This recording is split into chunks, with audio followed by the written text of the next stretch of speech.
Quando você acha que o Brasil já chegou no limite do absurdo, que não tem como piorar, o governo Lula aparece com alguma novidade e mostra que sim, tem como piorar, tem como ser ainda mais absurdo e muito. Você não vai acreditar no fato relacionado ao pacote de corte de gastos que eu vou mostrar no vídeo de hoje. Mas antes de falar sobre isso, eu preciso falar sobre um outro absurdo muito grande. Na verdade, isso é uma das maiores afrontas à Constituição Federal Brasileira desde que ela foi criada.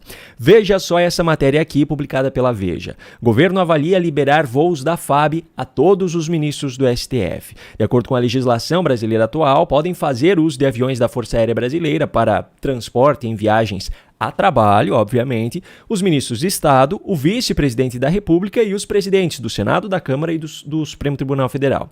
A ideia de Lula agora é propor que, em vez de apenas o presidente da Corte ter acesso a essa regalia, todos os ministros do STF tenham também. É óbvio que os ministros gostaram disso e agora isso está sendo estudado. Só que essa não é a pior parte dessa história. A pior parte é aquilo que a Veja não deu foco, mas acabou revelando indiretamente no texto da matéria. Veja esse trecho. Lula criou uma espécie de confraria com alguns políticos e ministros do STF. A ideia é reunir o grupo todo mês para conversar. Não, você não ouviu errado. Lula, o presidente da República, que é o cargo mais alto do poder executivo do país, criou um grupinho de amigos, como se fosse um grupo dos parça, do qual fazem parte também ministros do STF, que é a mais alta instância do poder judiciário desse país, e ainda mais alguns políticos não especificados, para conversar. Conversar o quê? Que raios teria um presidente da República para conversar mensalmente em reuniões secretas com ministros do Supremo Tribunal Federal? Veja só a gravidade da situação. A Constituição Federal de 1988 deixa muito claro no seu artigo 2º que o Legislativo, o Executivo e o Judiciário são poderes da União e que devem ser independentes e harmônicos entre si. Quando as cabeças do Executivo e do Judiciário se reúnem mensalmente, fora das agendas oficiais, fora das sessões ordinárias da Corte ou dos eventos oficiais do governo, fora daquilo que é transmitido de forma transparente ao povo brasileiro, que tipo de independência está sendo respeitada? Que tipo de conversa pode se esperar dessas reuniões, se não a mais pura articulação política? Não cabe aos integrantes do Poder Judiciário participar desse tipo de encontro, porque isso coloca em xeque a sua imparcialidade, muito menos integrantes do Supremo Tribunal Federal, que são responsáveis por julgamentos envolvendo questões diretamente do governo, ou políticos ligados ao governo, ou ainda, principalmente, os principais adversários desse governo. E veja só a ironia. Teoricamente, o papel de guardar a Constituição, ou seja, de garantir que ela seja cumprida nesse país, é justamente do Supremo. Mas aí os seus ministros resolvem fazer parte da confraria de Lula. Tem como ficar mais claro do que isso? E sabe o que faz com que isso fique ainda pior? É saber que ainda existe uma parcela da população brasileira, muito pequena, mas existe, que apoia esse tipo de coisa. Ainda tem gente que apoia todo tipo de arbitrariedade, todo tipo de violação à Constituição, todo tipo de ilegalidade cometida, desde que seja em favor do partido ou do político que eles defendem.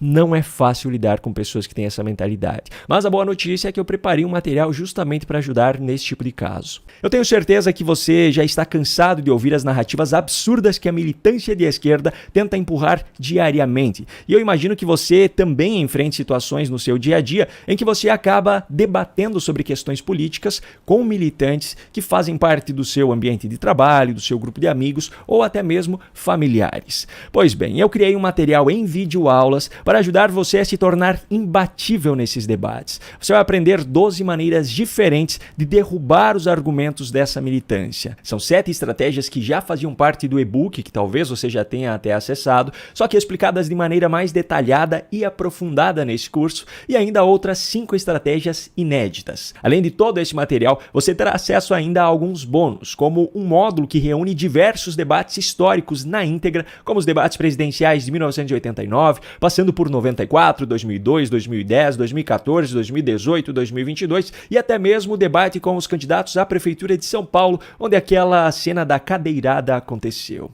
Você também terá acesso a um módulo bônus de aulas com os principais ensinamentos de livros best-sellers mundiais, com conteúdo relevante para ajudar você a se preparar ainda mais para esses debates. Você terá acesso vitalício a todo esse material por apenas R$ 147. R$6, que pode ser feito por Pix, boleto ou ainda parcelado no cartão de crédito. Para isso, basta apontar a câmera do seu celular para o QR Code que está aparecendo aqui no canto ou clicar no link que eu deixei aqui na descrição do vídeo. Eu espero você lá. Agora, se você acha que o conteúdo da matéria anterior que eu mostrei já era absurdo, se prepare porque ainda nesse vídeo eu vou mostrar algo ainda pior. Só que antes eu preciso mencionar brevemente algumas colocações feitas pelo futuro presidente do Banco Central.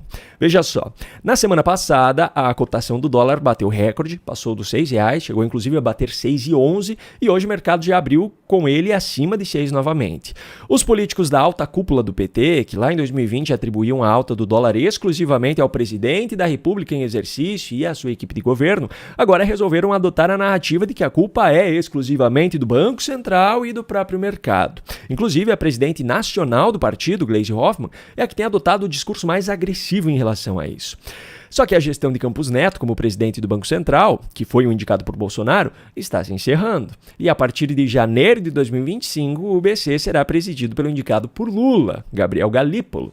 Só que Gabriel Galípolo resolveu deixar claro em um evento da XP para investidores que o câmbio flutuante é um dos pilares da nossa matriz econômica, que está cumprindo muito bem o seu papel, e disse ainda que o Banco Central não vai segurar o dólar no peito.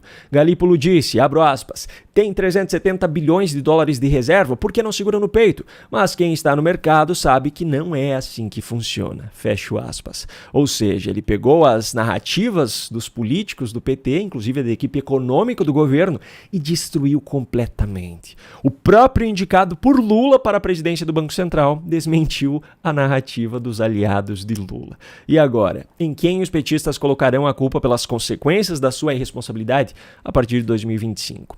Bom, acredite se quiser, mas o conteúdo desse vídeo ainda vai piorar. A próxima notícia que eu vou mostrar é aquele tipo de história que você olha para a tela e fica pensando, não é possível que isso seja verdade.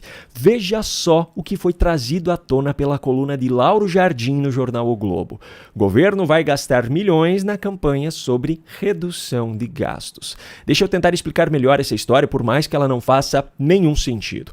O governo Lula, desde o início dessa gestão, gastou o dinheiro público de maneira desenfreada e completamente irresponsável. Enquanto tentavam desesperadamente aumentar a arrecadação através dos impostos, eles torravam todo o dinheiro que os cofres públicos tinham e até o que não tinham ainda para sustentar a sua política populista. E mesmo com a arrecadação batendo recordes sucessivos ao longo dos últimos meses, a conta ficou longe, mas muito longe de fechar. O corte de gastos se tornou urgentemente necessário, provavelmente muito antes do que os integrantes desse governo esperavam, e não restou outra opção senão apresentar um pacote de contenção de despesas. Esse pacote foi apresentado pelo ministro da Fazenda, Fernando Haddad, na semana passada e engloba diversos setores importantes do país, diversos programas de governo e diversos benefícios que são concedidos à população. Numa tentativa de diminuir o dano político desse pacote, o governo apresentou a proposta para isenção de imposto de renda para aqueles que ganham até R$5 mil por mês. Só que apesar da espetacularização feita em cima dessa proposta, ela passará a valer apenas em janeiro de 2026. Isso se o Congresso Nacional aprovar. Até o momento, inclusive, essa proposta não está inclusa em nenhum dos projetos de lei que já foram encaminhados pelo governo ao Legislativo. Só que ainda tem mais um ponto, e é esse o cúmulo do absurdo nessa matéria. Em meio ao caos nas contas públicas, o governo Lula pretende gastar, segundo a coluna do Lauro Jardim, R$40 milhões em campanha publicitária para embalar o pacote de corte de gastos e a proposta de isenção no imposto de renda. Pois é, em vez de cortar R$40 milhões a menos na educação, em algum programa social ou algum benefício à população, o governo Lula escolhe torrar esse dinheiro para fazer propaganda. Essa é mais uma prova de que esse governo tem como prioridade a sua própria imagem. Essa é mais uma prova de que esse governo não está nem aí para o povo brasileiro. A única coisa que lhes interessa é o seu voto. Ponto final. Um grande abraço e até a próxima.